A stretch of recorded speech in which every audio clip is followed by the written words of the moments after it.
Olá, pessoas que nos escutam, sejam muito bem-vindas ao Tal Podcast, ponto de encontro para conversas sem guião, onde cabem todas as histórias que queremos conhecer, muito além de notas curriculares e apresentações biográficas.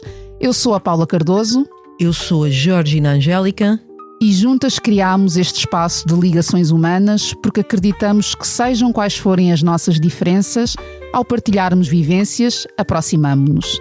É bom ter-vos por perto e aqui, bem do nosso lado, nos estúdios do Expresso, temos uma pessoa que faz do tempo em família a base da felicidade, que criou um clube, assim mesmo, dito à inglesa, onde facilita o encontro entre o corpo e mente, promovendo um estilo de vida mais saudável e dinamizando uma comunidade que não para de crescer sobre o lema melhor do que ontem, pior do que amanhã. Bem-vindo, coach Ismael Santos.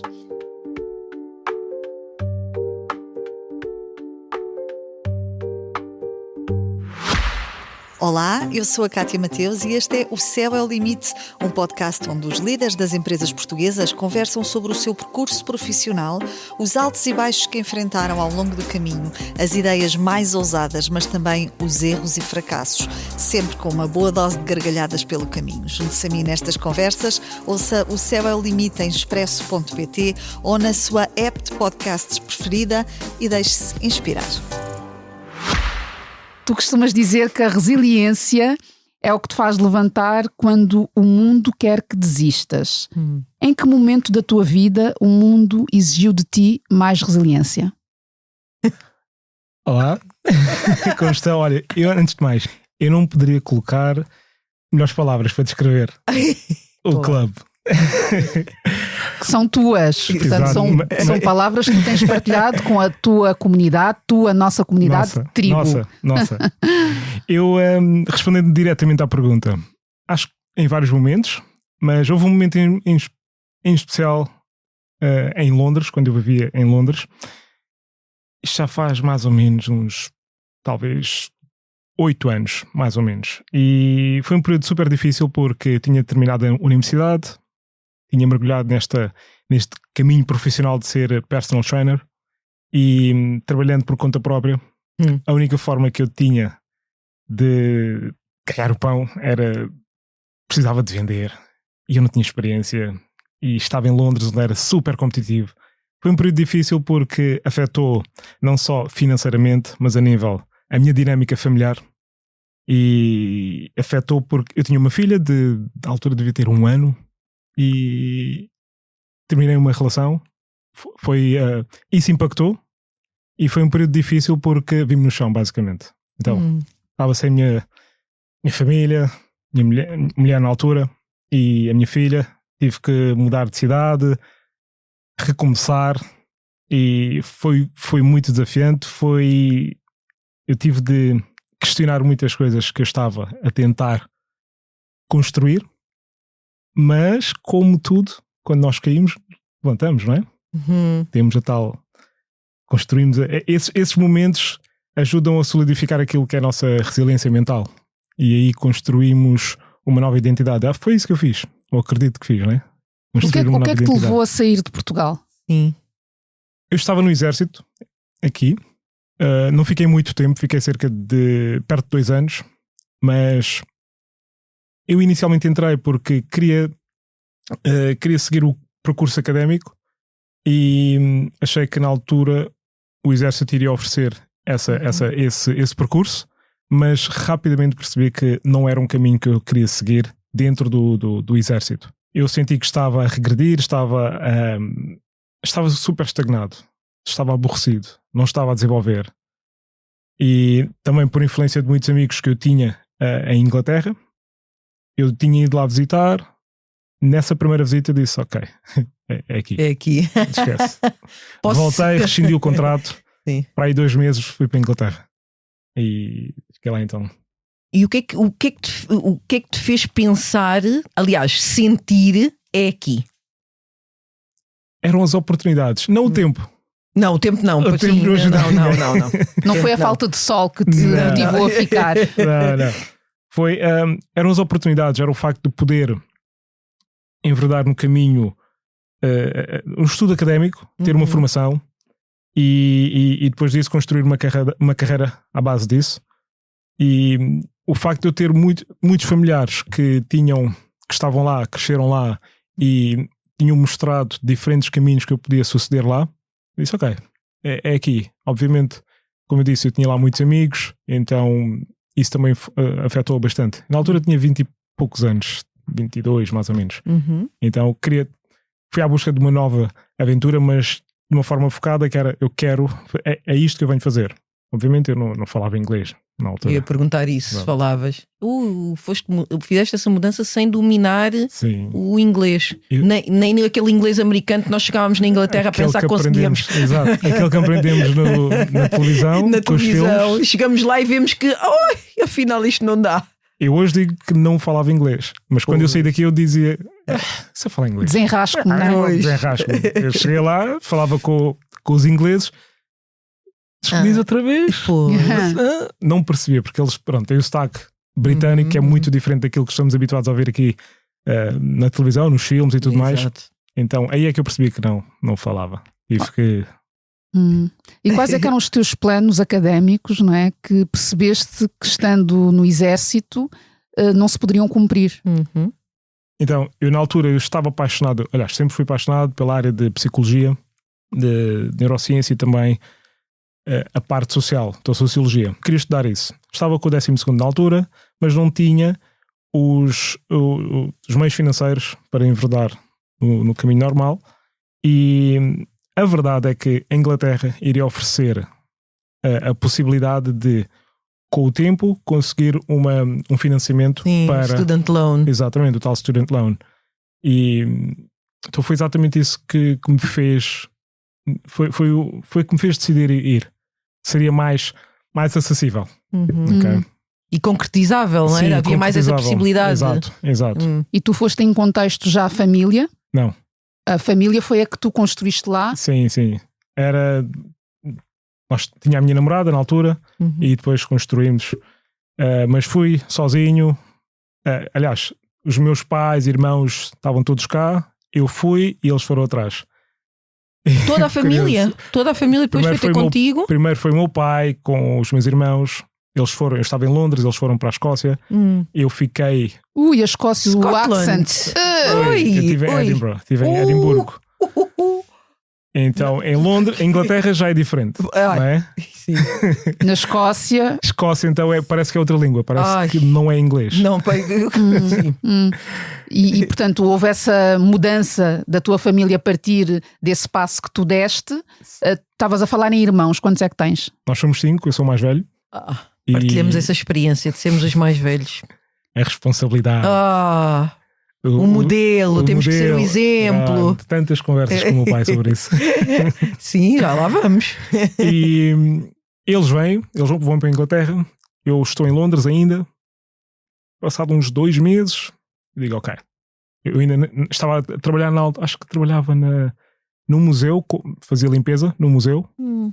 Tinha terminado um curso de segurança, para poder trabalhar como segurança, mas o badge, que é o cartão, nunca mais chegava, demorou mais tempo que o normal, e eu ainda estava a trabalhar lá, mas só que eu não queria ficar como naquela área, obviamente. O meu pai vai lá para cima, para Edinburgh, e eu, 2 meses, sigo, para dar aquele apoio, mas a verdade é que ele tinha ido, estavam lá 3 irmãos, 3 dos meus irmãos e a minha irmã e a minha mãe ainda cá em Portugal, e o meu irmão ainda tinha acabado de fazer 18 anos. Eu preciso estar perto dele, preciso mesmo estar perto dele. Estavas a substituir o papel de pai aí? Ou como é que era? O que é que estava a acontecer? Qual é a dinâmica, não é? Sim, qual era a dinâmica aí para... Não é? Estavas a tentar seguir a tua própria vida, os teus próprios planos, mas ao mesmo tempo há todo este cuidado com abrir caminho para a família e a preocupação com o meu irmão que está a fazer 18 anos. O que é que estava a acontecer? Porquê esse assumir toda essa responsabilidade? Eles sempre olharam para mim como a referência, o facto de ser mais velho. E o meu irmão sempre sempre esteve atrás de mim, sempre. E durante aquele período, desde que eu saí de Portugal, nós, obviamente, fisicamente afastámos um bocado, mas tentámos sempre estar em contacto. E eu tentei sempre olhar por ele. E o facto de eu, na altura, estar longe e ele com 18 anos e eu não ter estado por perto quando ele fez os 18, criou-me aquele peso, não sei de onde, de epá, eu preciso de estar perto dele para poder encaminhá-lo de alguma forma. E esse foi o que me afetou, foi o que afetou para tomar essa decisão, porque eu saí de uma cidade vibrante para ir para Edimburgo, que é muito mais tradicional, muito mais conservador até, e pronto, fui.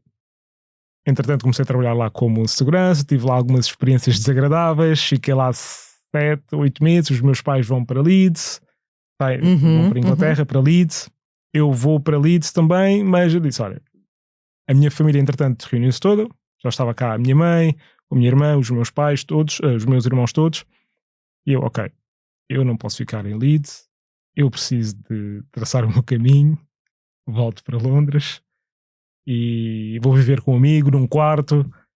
E eu digo, ok, agora já aprendi o inglês, porque entretanto fui fazendo ali uma pequena formação, já sei o inglês, agora vou-me candidatar à universidade e preciso de construir o meu caminho, não é? A minha namorada ainda estava em Portugal, ela trabalhava na aviação, entretanto ela veio, estou a dizer, veio para Londres. Sim. Londres, Portugal, e eu entro na universidade, faço o curso de Economia, mas não trabalho na área. Acabo por não trabalhar na área.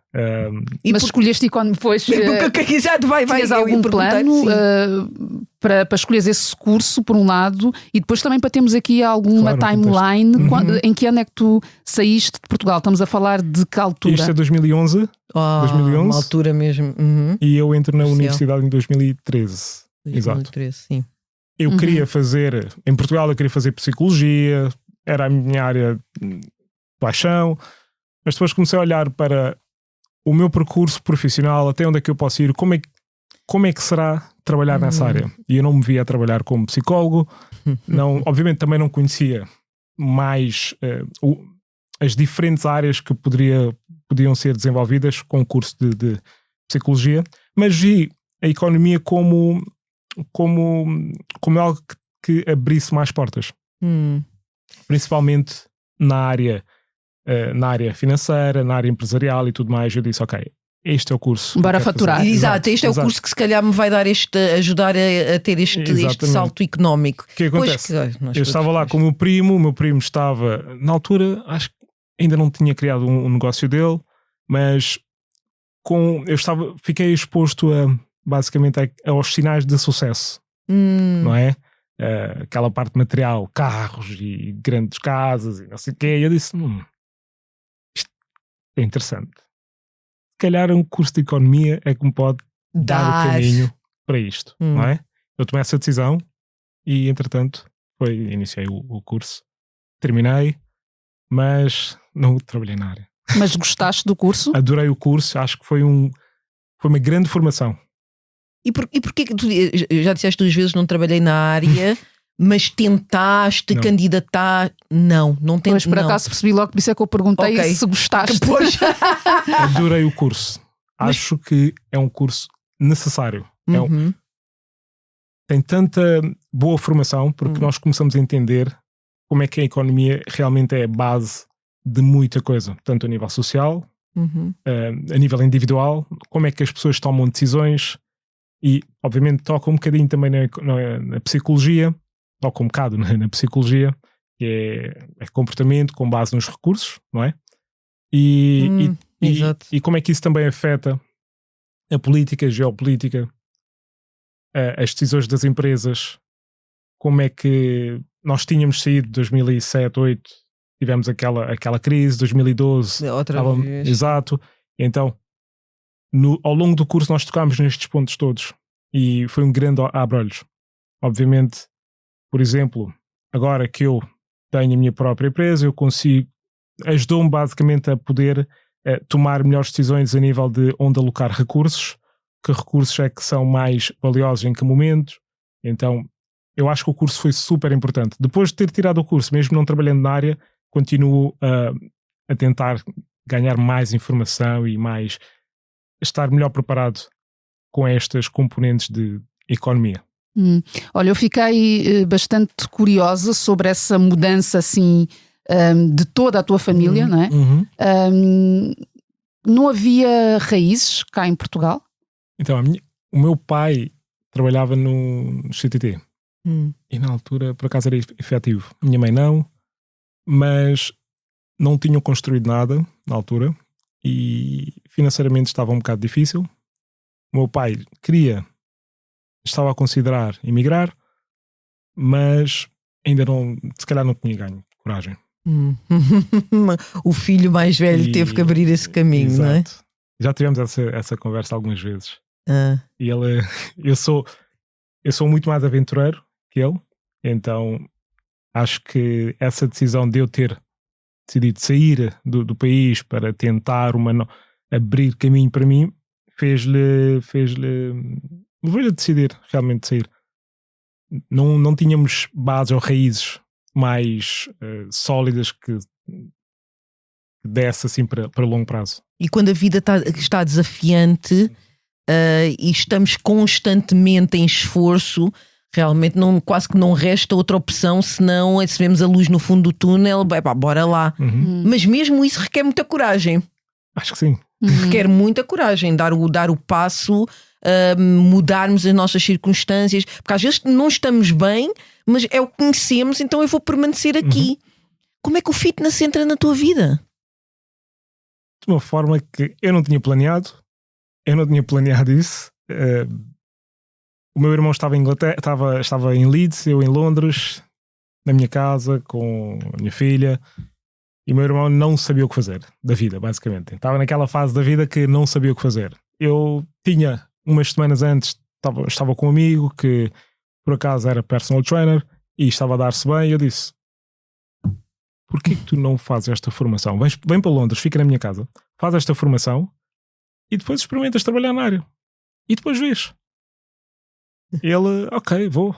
Ele saiu de Leeds, foi para Londres, ficou na minha casa, começou lá um curso de personal trainer e eu a estudar para os meus exames, de vez em quando ia lá apertar com ele, ver se ele estava a fazer o que devia fazer. E de vez em quando eu olhava assim para o conteúdo. E eu, como sempre gostei de me desafiar, interessante, isto é interessante. Ganhei o interesse e fui ganhando o interesse de fazer aquela formação e experimentar. Terminei os exames, até antes da graduação, iniciei logo esse curso de personal trainer e mal terminei. Eu terminei em pouco tempo, para aí em, 5 meses, mais ou menos. Comecei logo a trabalhar, nem sequer considerei trabalhar na área de economia. E disse, ok, eu vou dar aqui cerca de 1 ano a isto. Se não der, eu volto para a minha área e trabalho 1 ano e depois faço um mestrado e depois vou ganhar uma especialização e vou seguir o meu caminho como economista, ou talvez na área. Economista não, mas na área. Mas acontece que fui ganhando experiência, fui ganhando, criando relações, comecei a fazer contactos, mas eu dei por mim tão envolvido com essa área que eu acho que entrei num caminho sem volta. Um caminho sem volta. Exato. E eu disse, ok, nem sequer, já não considerava mais a área de economia, não. A paixão é tão grande que sim. Não concebes fazer outra coisa. Exato. Mas o que é que essa paixão te traz? O que é que te comunica? Que força é que te dá? O que é que aconteceu para tu largares uma área que até tem de maior prestígio, estou a pôr assim entre aspas, não é? Porque, calma aí, o senhor tirou economia, para agora é personal trainer. Exato. Confesso que às vezes na altura o meu pai ainda... Pois, por isso é que eu fiz esta pergunta, estou a imaginar a família, a reação. Acho que é socialmente, não é? É questão social, sim. As pessoas olham um bocado para baixo para essa área. Eu percebo. Mas fizeste uma formação 3 anos, agora queres trabalhar aí nessa área. No músculo, não é? E não no cérebro. Exato. E eu aceitava, pronto, era a verdade, mas não era a minha. Para que debater, não é? Eu sei a minha verdade. Mas porquê que eu entrei num caminho sem volta? É porque o facto de eu ter paixão pela área da psicologia, eu acabava muitas vezes por quase desempenhar esse papel. Eu não gosto de dizer isso porque eu não tenho essa formação, eu não sou preparado para trabalhar como psicólogo, mas a verdade é que muitos dos meus clientes na altura diziam: estás tipo meu psicólogo. Eu ouvi isto muitas vezes. Porque normalmente nós que trabalhamos na área, falamos muitas vezes sobre isso. Muitas vezes as pessoas vêm ter connosco, trabalhar connosco, treinar connosco, não é só por causa do físico, mas é também por causa da mente. E muitas vezes é principalmente por causa da mente. Acontecia, por exemplo, aconteceu uma vez, uma cliente estava a passar por uma situação mais difícil e a minha abordagem é sempre conhecer a pessoa. Então, uma pessoa que me aborda e quer treinar comigo, eu não chego e digo: olha, este é o meu valor, queres, não queres? Não, eu quero conhecer a pessoa, existe uma história, existe um contexto. E nessa abordagem, esta cliente que estava a passar por uma situação muito difícil, eu também conseguia ler diferentes sinais, a pessoa naquele dia não parecia estar lá. E eu tentei ainda puxar, estimular, não havia muita resposta. Não aquela resposta que eu estava à espera, habituado. Se calhar, sim. E eu, ok, espera, dá-me um segundo. Peguei o material, guardei. Então fomos lá para fora. Havia um restaurante lá em cima. E... Isto era num ginásio, é isso? Sim. No ginásio, saímos do ginásio, fomos lá para cima, havia um restaurante lá ao lado. Tentámos. Vamos falar. A ação hoje vai ser aqui. E ficámos lá a falar. Ela deve ter gasto para aí dois caixas de lenços de papel. Era o que ela estava a precisar. Estava. Depois no final, pronto, já não tenho que fazer a minha sessão de psicologia esta semana. Olha, mas desculpa. Não, se não tens de fazer, então paga-me aquilo que ias pagar ao teu psicólogo. Pronto, já está. Ok, e onde é que está a minha parte? Pois! Mas isto era muito recorrente. Porque existe este toque pessoal, não é? Então, de certa forma, eu senti-me bastante envolvido com aquilo que eu estava a fazer profissionalmente e também com as pessoas, com as relações que eu estava a criar, e achei que se eu fosse para a área não iria ter o mesmo prazer. Okay? Mas qual é que era a tua relação com o exercício físico antes disso? Eu primeiro joguei hóquei em patins, depois futebol no Alverca. E agora está de volta à primeira liga. Está de volta. O maior do Ribatejo. E depois exército. E sempre, aliás, desde que eu estava na escola, eu era aquele miúdo que educação física na linha da frente. Sempre puxei por mim, sempre no exército fui o melhor recruta. Ganhei o melhor tempo de um circuito que nós fazíamos. Então o exercício físico sempre fez parte de mim, sempre me desafiou, trouxe-me alegria, sempre me trouxe alegria. E hoje em dia faz parte do meu estilo de vida. Não é difícil eu acordar muito cedo para exercitar. Então... É desse lugar que vem. Acho que sim.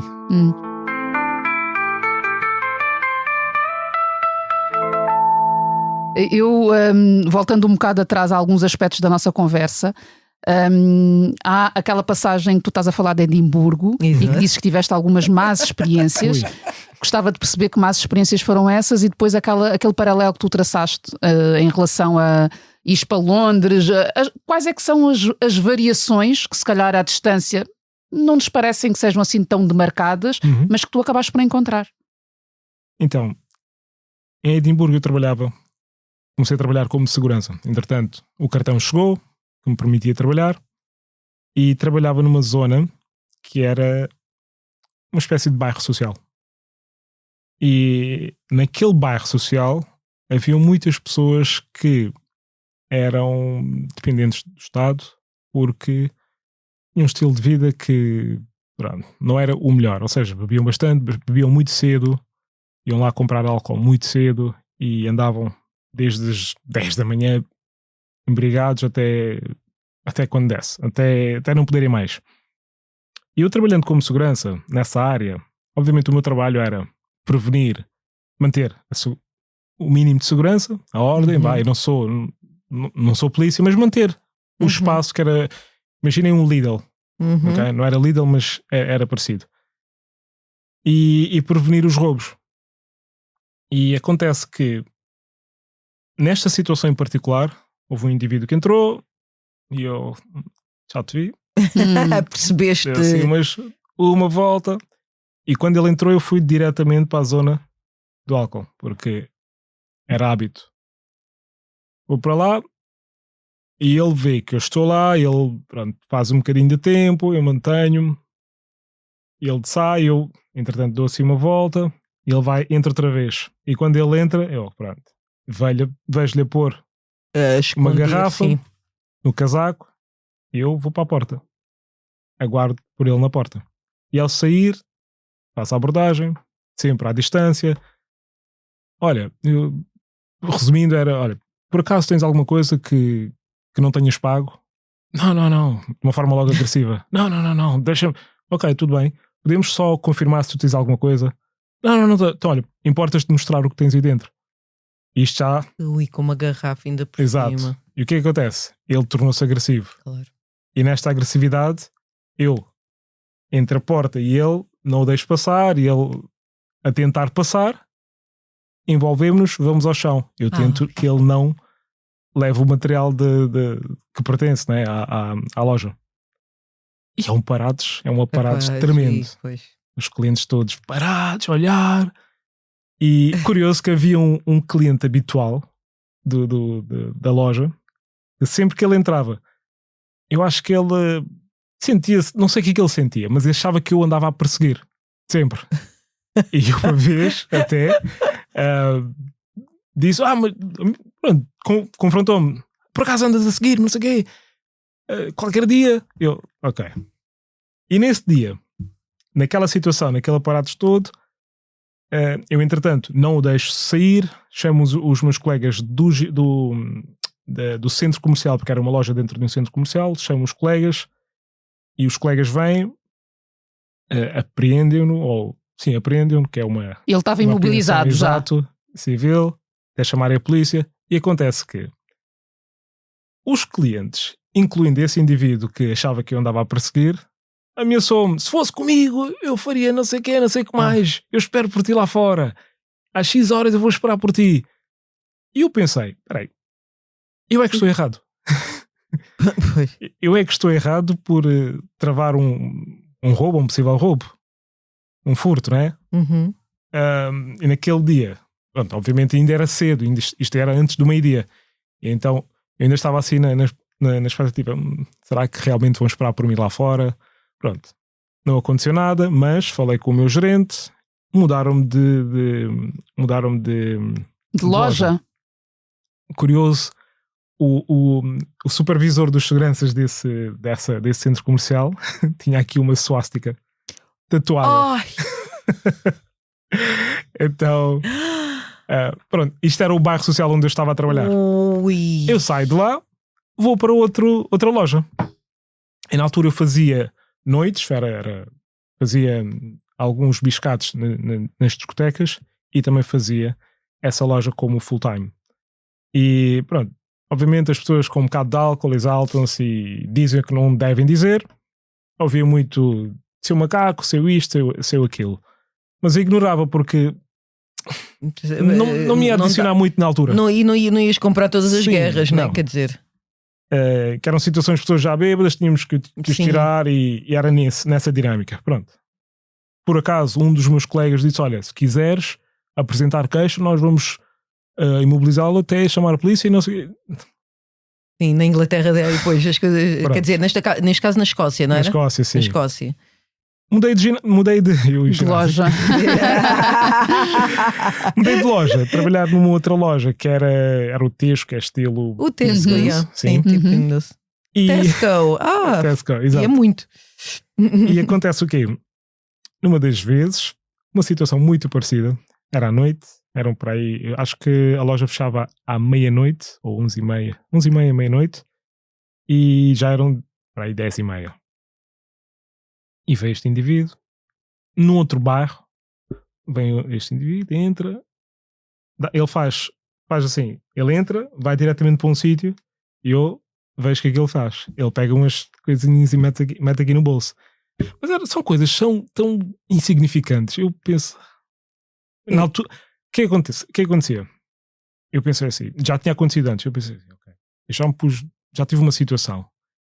Eles estão aqui a tirar um ovo de chocolate. Chocolate, sim. Fechar Isto os vale olhos. a pena, vale a pena eu ir ao chão, É, estarmos aqui a Pronto. lutar. Pois. Uma vez fez isso, segunda vez eu pronto, vou ter de fazer alguma coisa, não é? E o colega que estava na caixa, ele dá-me um sinal. A partir daí eu não Tu posso. não podes ignorar. Tenho de Sim, agir. Olha, diz-me uma coisa. Mesma abordagem. Tens alguma coisa que por acaso não tenhas pago? Não. Agressividade para cima. E isto já não foi muita conversa. Foi o empurrar. Eu peço ao colega para fechar a porta. E ele vira e ele atira-me um soco. E eu pronto, empurrei para fora. Fechámos a porta. E chamámos a polícia. Ele volta com um taco de beisebol, de golfe, a bater no vidro e a dizer que ia fazer isto e aquilo. Chamámos a polícia não veio até sair. Eu fiquei um bocado depois da loja fechar, naquela expectativa de ok, será que está aí o pessoal? Essa foi a segunda experiência que eu tive lá. Há mais? Quer dizer, Há mais? então espera, tu tens todas estas experiências, porque depois há mais pelos vistos, tu tens todas estas experiências desagradáveis e de certeza que a determinado ponto Sim, disseste, pá, quer dizer, eu nem ganho o suficiente para estar a passar por este tipo de situação, eu quero preservar a minha vida. Não fazia sentido. Não, Pois. estava a ganhar o necessário para eu poder fazer o que eu queria fazer, não tinha casa para pagar, não tinha essas coisas todas. Obviamente não deixei trabalho. Continuei, mas sim, eu digo quando eu não ia submeter a esse tipo de exato. situações, não é? Entretanto, acontece que os meus pais realmente saem de Edimburgo, vão para Leeds, e eu fiquei lá um mês, porque eu precisava de cumprir o contrato. Vou para Leeds, também não fico lá muito tempo e precisava de uma cidade mais vibrante. Assim, Londres, Não é? quer dizer, mais vibrante do que Londres, pelo menos naquela altura. E foi isso que te fez ir. E depois há aqui também uma questão que nós falamos logo no início, que tem que ver com o chão. Não é? Sim. O que te mandou para o tapete. Tu, quando olhas para esse momento da tua vida, o que é que te vem? Foi necessário. Foi muito necessário.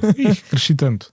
Mas vem culpa, teria feito as coisas de maneira diferente. Já tive esse sentimento de culpa, porquê? Porque eu tinha uma responsabilidade, tinha a minha filha, minha companheira de altura, tínhamos uma casa, não é? Tínhamos planos.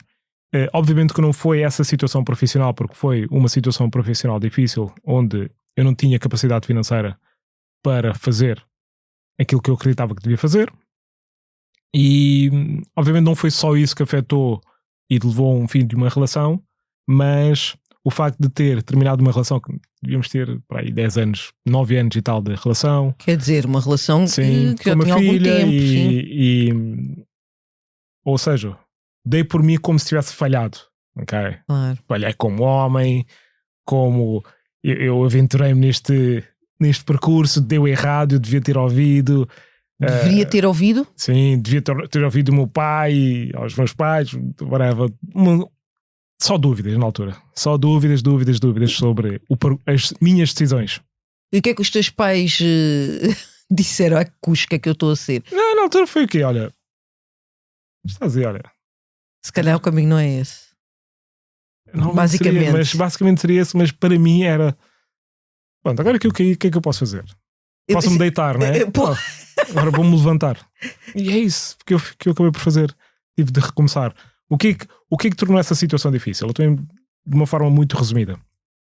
Eu, na altura, estava a fazer um trabalho pago e depois estava num ginásio onde ganhava-se muito pouco. Eu não era pago pelo ginásio. Normalmente a dinâmica é ao contrário. Sim, é pelos clientes, não era? Exato. As pessoas pagam diretamente. Não é? Então, a casa, o ginásio, A comissão, aluga-me pois. o espaço, eu pagava por hora, não é? Eu tinha que dedicar X número de horas ao ginásio, mas só que aquele ginásio não oferecia muito. Era uma zona onde as pessoas não... O valor por hora era muito baixo em relação ao potencial da área, do mercado. Uhum. E eu, entretanto, encontrei um outro ginásio, mas só que as condições eram super difíceis. Eu tinha que pagar uma renda superior à minha renda de casa. Ai.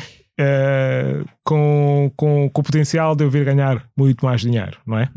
Então, a condição de eu trabalhar lá, eles deram-me cerca de 3 meses a pagar metade da renda, do valor normal, mas só que eu precisava de começar inicialmente. Então, eu fazia o meu trabalho, o meu trabalho que era pago, trabalhava no ginásio e trabalhava no segundo ginásio. Quer dizer, E o que é que acontecia? não sobrava muito tempo. Não tinha tempo, eu não passava tempo em casa. Eu saía cedíssimo, E chegavas entrava às 6 no ginásio, saía de um e ia para o outro, eu chegava a casa às 11h30, mais ou menos. Então, em casa... 11h30, 23h30. Sim.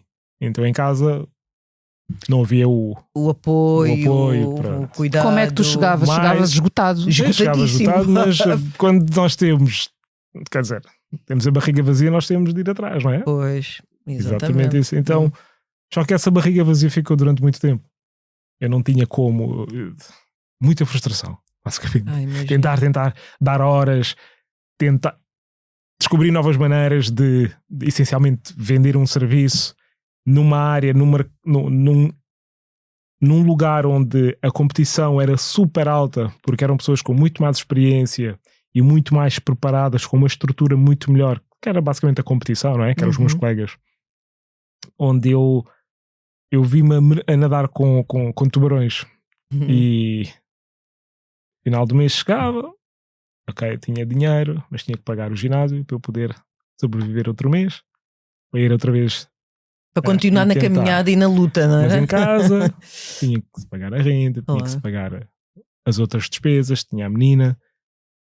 Então não sobrava tempo para cuidar da relação, não é? Essencialmente só ao sábado à tarde, mas ao domingo. Era isso. E é isso que te faz hoje dizer que a tua família é a tua base de felicidade? Eu sempre tive família como algo... Eu pego isto dos meus pais. No seio dos meus amigos, eu sou dos poucos, não sou o único, mas sou dos poucos que têm os pais juntos. Pois.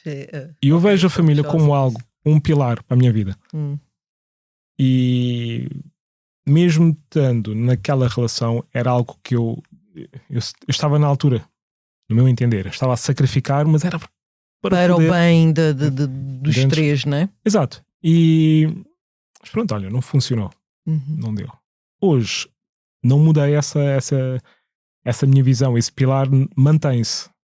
A família é o pilar. É a base. Obviamente, para a família poder ter aquilo que eu acredito que precisa ter, eu preciso estar bem, preciso tomar conta de mim, pronto. Preciso ter saúde e tudo mais. Mas a família é algo que me motiva e inspira todos os dias. Todos os dias. Não há... Quantos anos é que tem a tua filha mais velha? Tu tens uma outra filha, não tens? Não, são 3. 3, ok. A última vez que eu lembro de acompanhar nas redes... Ok, diz lá, quantos anos é que tem a tua filha mais velha? Então temos a menina de 15 anos, que é a filha... Uma adolescente. Ela é a filha da minha mulher, mas é a minha filha. Temos a de 10 anos, que é esta menina de Londres, e depois temos outro de 3. Parece que tem 7. O de 3 parece que tem 7. Como assim, Ismael? É terrível. Mas a que nível? A nível Sim, de desafio de conversas que apresenta? Não, ele tem... Ok, ele é... a todos os níveis. Ele consegue tirar a paciência de uma forma que eu não... É menino? É um rapaz, não, de 3 anos. Tirar a paciência, quer dizer, ele desafia é desafiante, as normas. tem muita energia, tem... É nova. Eu dei-lhe o nome, ele chama-se Malik. Eu dei-lhe um nome que eu acho que ele está a fazer jus ao nome. O que é que quer dizer o nome Malik? É rei. Então, quer dizer, tem que se pensar os nomes que se dão aos filhos. Pronto. Eu acho que ele está a fazer. E ele impõe-se de uma forma. É um rei! Desafia tudo e quer fazer e quer ser autónomo e quer ter. Quer fazer acontecer e. Malik. Então, ele com os primos, o primo tem, por exemplo, 6 anos, parece que são colegas ou então que ele é mais velho. Na postura dele, na forma de agir com os primos. É um líder. Sem dúvida, então, Malik.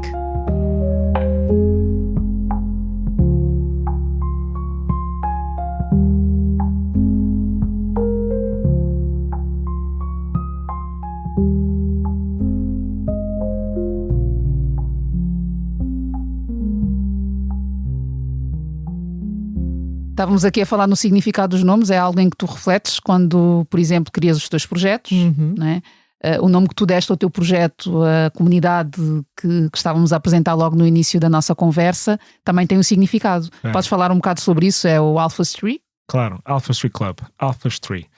Então, o que acontece? Este nome vem muito como um reflexo da minha jornada, do meu desenvolvimento. Ao longo desses, eu estou com 37 anos e há uns anos eu comecei a perceber que aquilo que eu acreditava do mundo, afinal, não é verdade. E o que é que acreditava? Espera, tem que abrir esse parênteses. São vários conceitos. Mas diz um conceito que tu acreditavas do mundo que veio por terra, do género, não. Bah, sem falar assim muito grande, por exemplo, uma coisa pode ser tão trivial que Sim, sim, pode ser uma coisa super pequena. Eu acho que as pessoas acham que, ou melhor, para resumir, eu digo assim: não é isso tudo. Basicamente não é isso tudo. Calma. Ok, não é preciso preocupar-nos tanto e darmos tanta importância Muitas a vezes coisas. nós olhamos para nós como se fosse um big deal. Até podemos don't ser. take yourselves too serious, como se diz em inglês. Não nos levamos tão a sério. Não É acho. isso?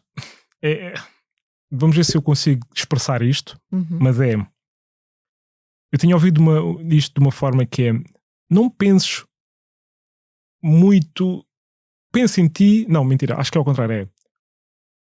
Pensa muito de ti, mas não penses tanto em ti.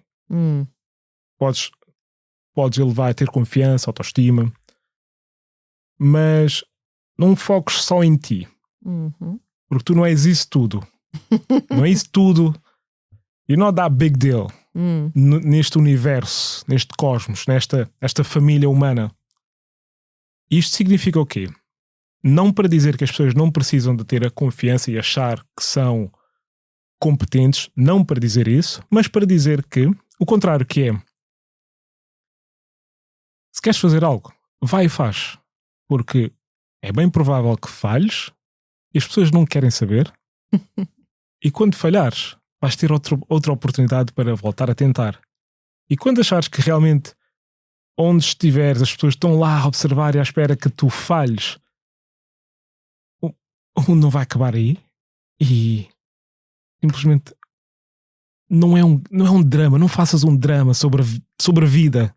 Não leves tudo tão sério, As pessoas precisam de ser sérias, sim, mas não é não é esse drama todo.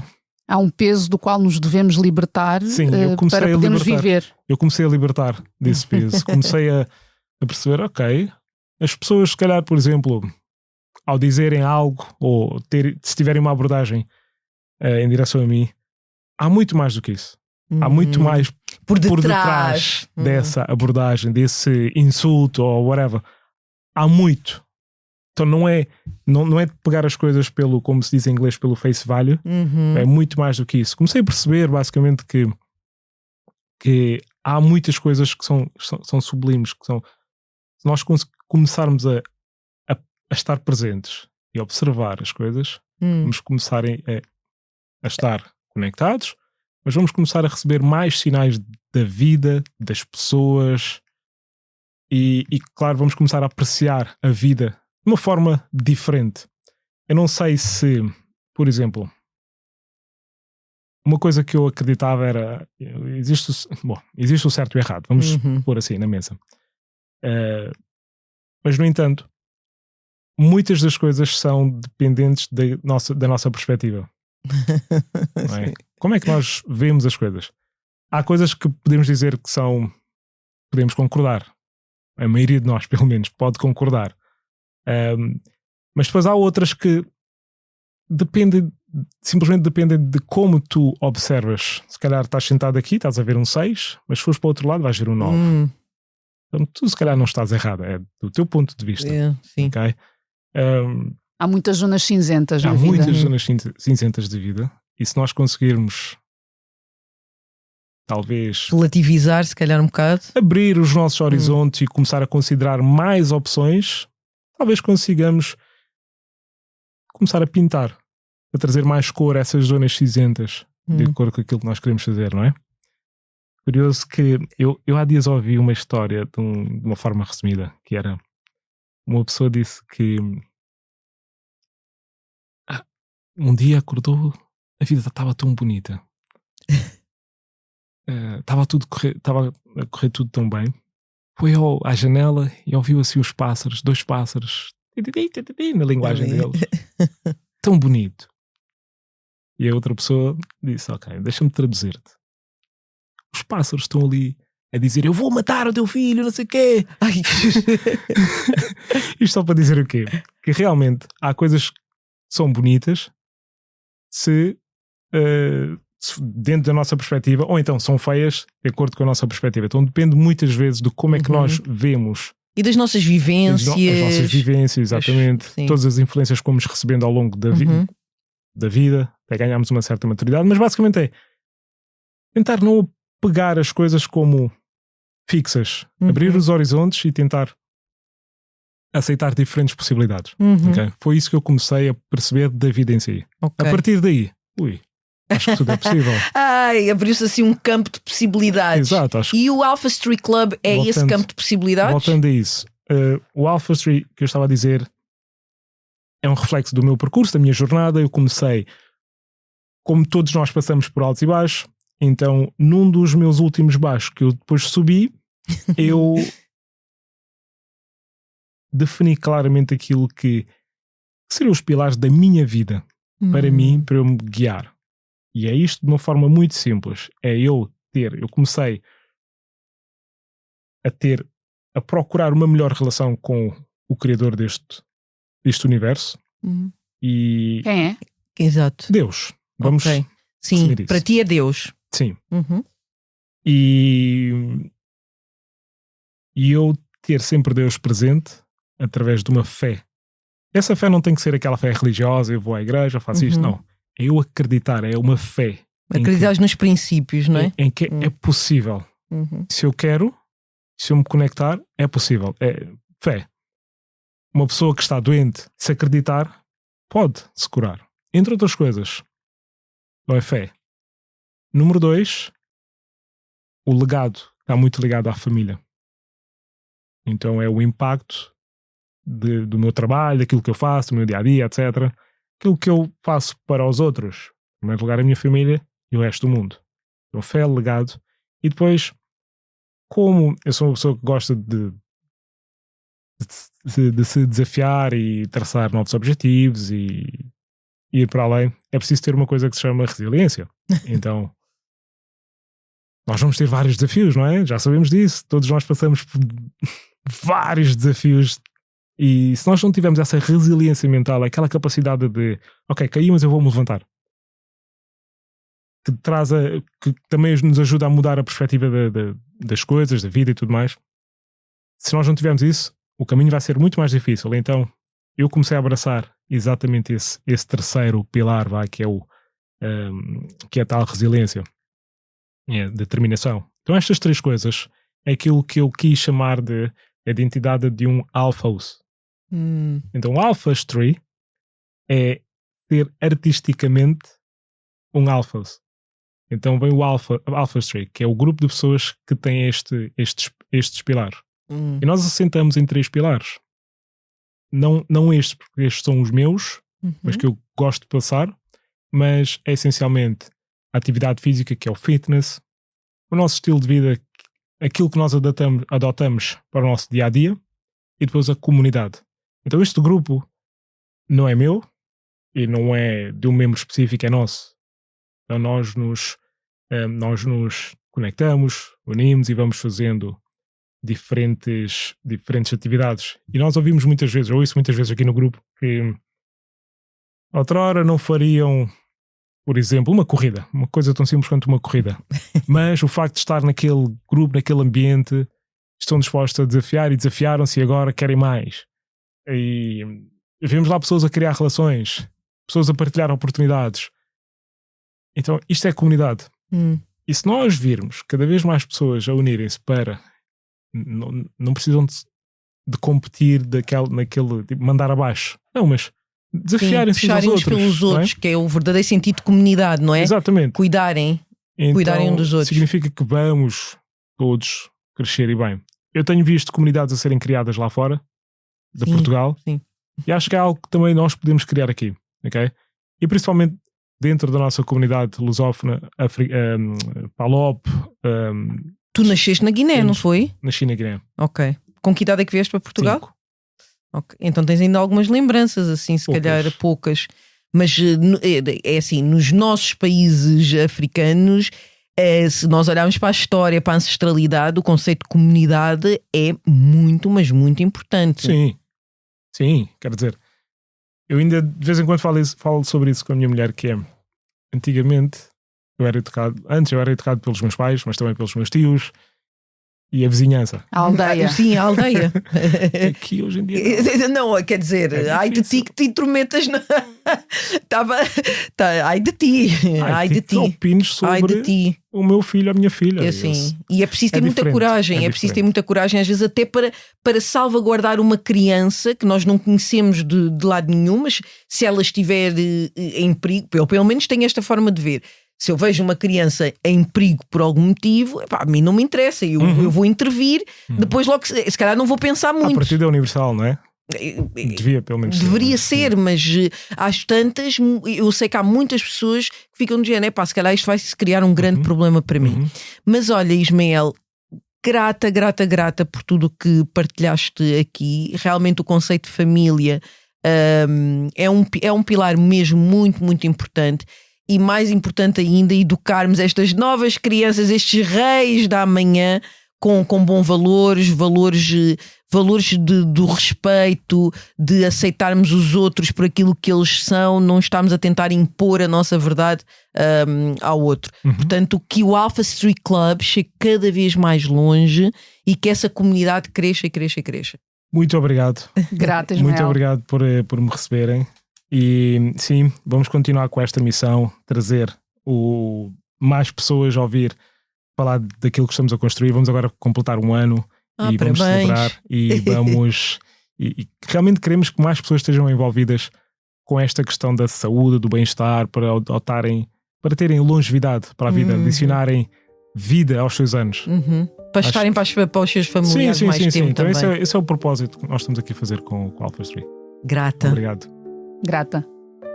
Este episódio tem sonoplastia de Salomé Rita, fotografia de José Fernandes, capa de Tiago Pereira Santos e música original de Pedro Bernardino e Wilson Twice. A coordenação é de Joana Beleza e Yuri Lopes Pereira e direção de João Vieira Pereira. Eu sou a Georgina Angélica. Eu sou a Paula Cardoso. E estamos de volta na próxima semana. Até lá, sigam-nos nas redes sociais e subscrevam a nossa newsletter em www.otalpodcast.com.